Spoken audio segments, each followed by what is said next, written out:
ஒரு கிராமத்தில் ஒருத்தர் விதை போட்டார், ஒரு மூங்கில் விதை. அந்த மூங்கில் பேர் சீன மூங்கில்னு சொல்லுவாங்க. விதை போட்டாரு, எல்லாம் கேட்டாங்க, நல்ல பயனுள்ள விதைகள் விதைக்காம எதுக்கு இந்த விதை மூங்கில் விதைகள் விதைக்கீங்க? இல்லை மூங்கில் தேவைதானே அப்படின்னு சொல்லிட்டு அதை விதைச்சிருக்காரு. ஒரு வருஷம் ஆச்சு, ஒரு இலை கூட இல்லை. எல்லாரும் சொன்னாங்க, நீ ஒழுங்கா மற்றது ஏதாவது போட்டுதான் நேரம் வளர்ந்து நெல் போட்டு தகவல் பிரயோஜனம் அதுக்கு எதுக்கு மூங்கில் போட்டேன்னு சொன்னாங்க. அவர் பொறுமையாக இருந்தார் விவசாயி. 2வது வருஷம் முடிஞ்சிச்சு, அப்பயும் ஒரு இலை கூட விடலை. 3வது வருஷம் ஆச்சு.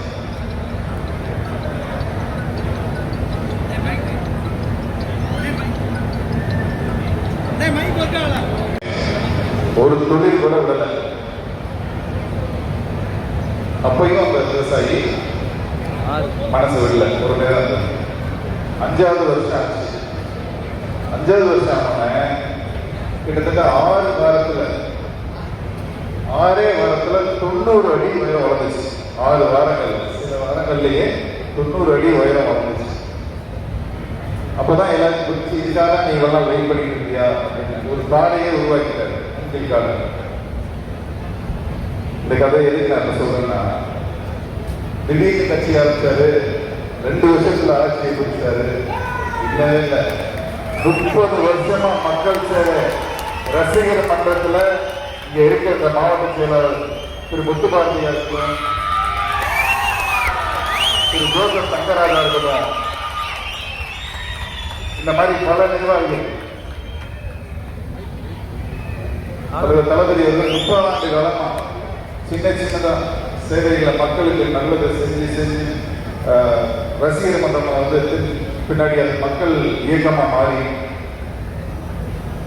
அவங்களுடைய வேற 5 வருஷம் அந்த மூங்கில் செடி என்ன பண்ணிட்டு இருந்துச்சு, வெளியில வளரல, கீழே வளர்ந்துக்கிட்டு இருந்துச்சு. கீழே 5 வருஷம் அந்த ஃபுல்லா வேர் இருக்கு. 6 வாரத்துல 90 அடி வளரணும்னா அந்த 90 அடி மரத்தை அது பிடிக்கணும்னா வேறு ஸ்ட்ராங்கா இருக்கணும். அந்த வேறு தான் நம்ம தலைவர் இத்தனை வருஷமா 30 வருஷமா வளர வச்சு இன்னைக்கு கட்சி ஆரம்பிச்சு 2வது வருஷத்துல முதலமைச்சராங்க. இவங்க இதை மட்டும் தான் பாக்குறாங்க, அதுக்கு முன்னாடி என்ன நடந்துச்சு அவங்களுக்கு தெரியும், ஆனா அதை சொல்லிக்கிற மாட்டாங்க. இது நம்ம தலைவர் தமிழோட முதலமைச்சர் அவர்கள் படம் நடிகை ஆரம்பித்த காலத்துல இருந்தே மக்கள் பணிகள் தொடர்ச்சியா செஞ்சுட்டே வராங்க. அதனாலதான் இன்னைக்கு மக்கள் அவ்வளவு கொண்டாடுறாங்க. இந்த தடை, இந்த கனிமோட தடை வச்சாங்க அடுத்த அண்டை மாநிலத்துக்கு, அதுக்கு அவ்வளவு மக்கள் ஆதரிச்சாங்க, சந்தோஷப்படுறாங்க. இந்த மாதிரி பல விஷயங்களை, பல சாதனைகளை தொடர்ச்சியா பண்ண போறாங்க. சிவகங்கை மாவட்டத்தை பொறுத்த வரைக்கும் சிவகங்கை திருமதி குழந்தை ராணி சட்டமன்ற உறுப்பினர் அவர்கள், மானாமதுரை சட்டமன்ற உறுப்பினர் அவர்கள், திருப்பத்தூர் சட்டமன்ற உறுப்பினர் சேதுபதி அவர்கள், நாங்கள் அனைவரும் ஒன்றிணைந்து இந்த மாவட்டத்தை முதன்மை மாவட்டமா மாற்றி காட்டுவோம் அப்படிங்கிற உறுதியை ஒன்று சேர்ந்து, நம்ம கட்சி நிர்வாகிகளோட ஒன்று சேர்ந்து, மக்களோட ஒன்று சேர்ந்து இந்த மாவட்டத்துக்கு தேவையான அனைத்து முன்னேற்ற திட்டங்களையும் கொண்டு வருவோங்கிற அந்த உறுதியை இந்த மேடையில் உங்களுக்கு நான் அளிக்கிறேன்.